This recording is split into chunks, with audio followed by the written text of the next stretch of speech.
Authorities in Upper Nile said armed men attacked Panyikang County, killing a man and wounding his parents. The incident, which occurred in Yang area on Wednesday, reportedly displaced hundreds of civilians to Malakal town and the surrounding areas. The State Minister of Information Luke Sadala said the attackers are a militia group called N4 and affiliated with the Kitgawang faction of General Simon Gatwich.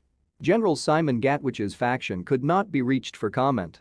But Minister Luke Sadala says a security meeting on Thursday established that the attack followed clashes between the forces of General Gatwich and the Agwalek forces of Johnson Olney in Tonga area. Sadala reported that the violence took place few kilometers towards SSPDF garrison in Oek.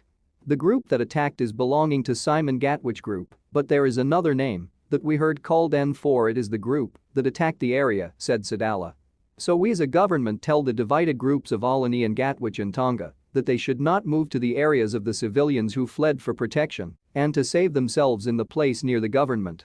Minister Sadala said the army could not intervene due to its commitment to the 2018 cessation of hostilities agreement, which only mandates the act of self-defense. According to the official, a team has been dispatched to the area to assess the aftermath of the attack, where casualties could be many. iRadio was unable to independently verify the death toll in the attack. Renewed fighting between SPLMIO Kitgawang factions led by General Simon Gatwich and General Johnson Olney in Upper Nile State and Northern Jonglei State have displaced tens of thousands since July. General Gatwich Dual and his former comrade General Olney first defected from the SPLMIO under Dr. Riek Machar before falling apart again in the middle of 2022.